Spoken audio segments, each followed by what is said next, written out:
Assalamualaikum warahmatullahi wabarakatuh. Saya Meisa Berzani Alfia dengan NRP 50172310889.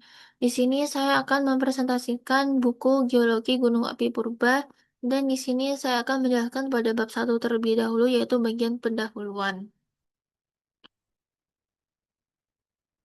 Oke, yang pertama, vulkanologi sendiri berasal dari bahasa Inggris, yaitu vulkano sendiri artinya gunung api, sedangkan logi yang berarti ilmu pengetahuan. Secara garis besar, vulkanologi itu merupakan ilmu yang mempelajari permasalahan gunung api.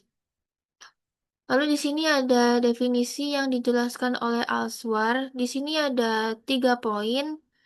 Tetapi di sini tidak terlalu akurat dikarenakan definisi itu seharusnya dibuat dalam satu kalimat utuh. Dan sedangkan di sini itu juga penjelasannya itu kurang menggambarkan bentuk bentang alam, lalu membatasi gunung api itu hanya pada aktivitas magma, padahal di sini gunung api bisa ada gunung api yang tidak aktif. Maka di sini Aswar tidak seberapa akurat dan di sini ada sumber-sumber yang lebih akurat. Ada Schieferdecker tahun 59 yang menjelaskan bahwa gunung api merupakan tempat di permukaan bumi, tempat material magmatik keluar atau pernah keluar dan biasanya membentuk gunung kerucut dengan kawah di puncak. Lalu ada McDonald 72 menjelaskan bahwa gunung api merupakan bukaan tempat keluarnya batuan pijar atau gas dari dalam bumi, serta gundukan atau gunung yang terbentuk akibat akumulasi material di sekitarnya.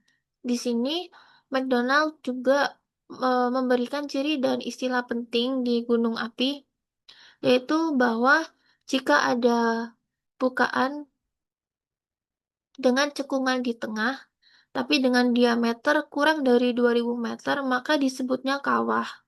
Tetapi jika ada bukaan dengan cekungan di tengah dan berdiameter lebih dari 2000 meter, maka disebutnya itu kaldera. Lalu di sini ada paleovolcano merupakan gunung api yang sudah aktif di masa lampau tapi di masa kini sudah mati dan tererosi. Lalu lapangan gunung api itu merupakan daerah dengan banyak aktivitas gunung api.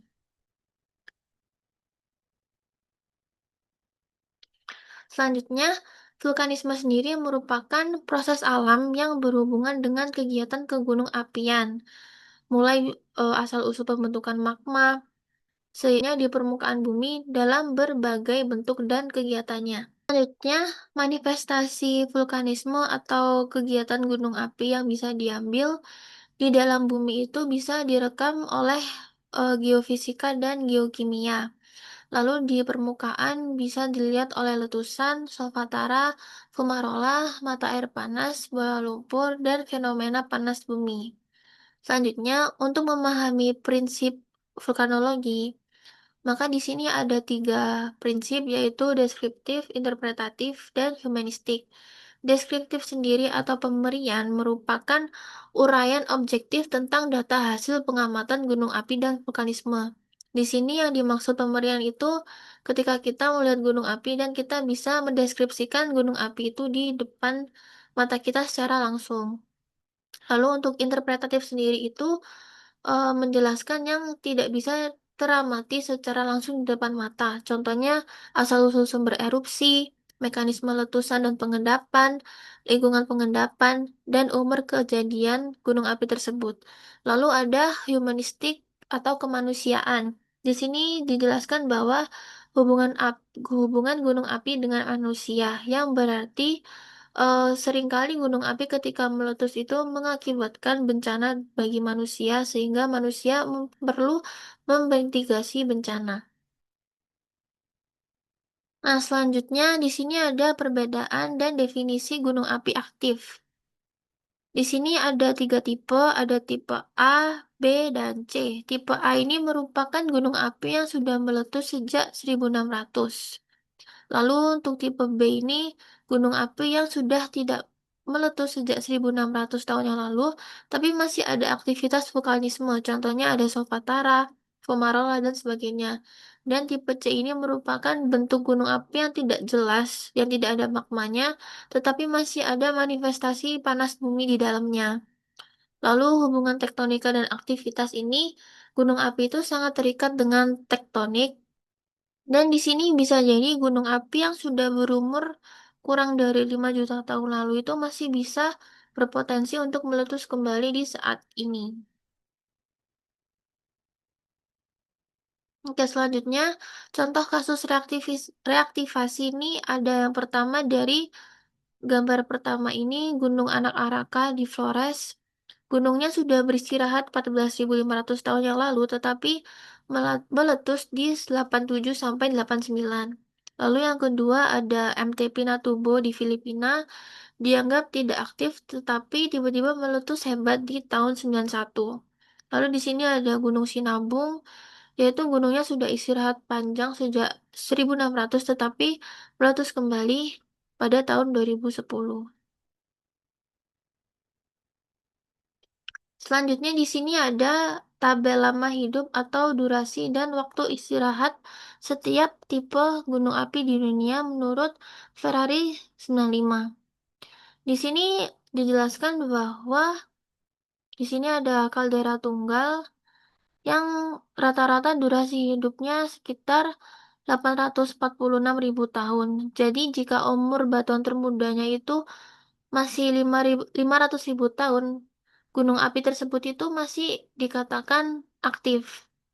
Nah, tapi sebaliknya, jika gunung api digolongkan mati, itu contohnya di kaldera tunggal, jika umurnya tuh lebih dari 3,8 juta tahun, itu maka udah dianggap mati. Selain itu, gunung api juga bisa dikatakan mati jika waktu istirahat terakhirnya itu sudah melebihi waktu istirahat, misalnya lebih dari 850.000 tahun.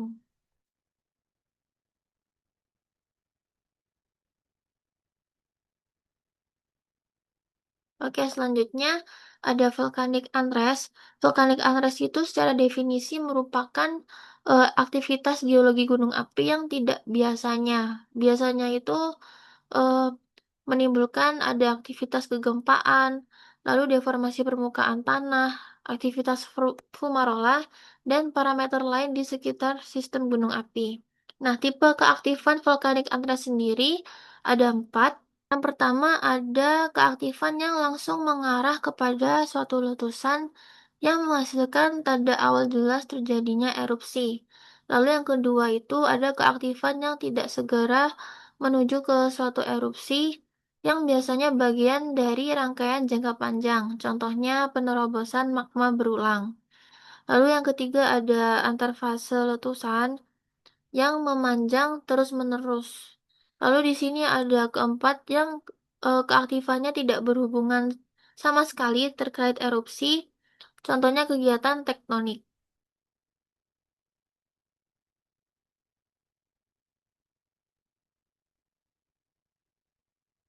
Selanjutnya hubungan gunung api dengan tektonika.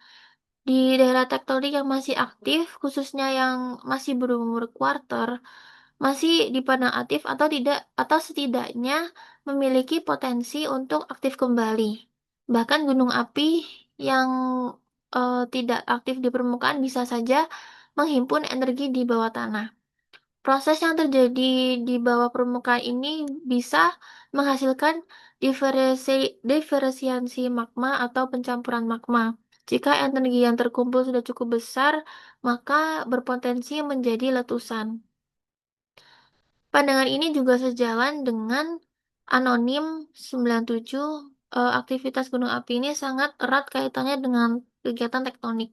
Karena aktivitas tektonik ini yang membentuk magma dan menyediakan jalur keluar ke permukaan.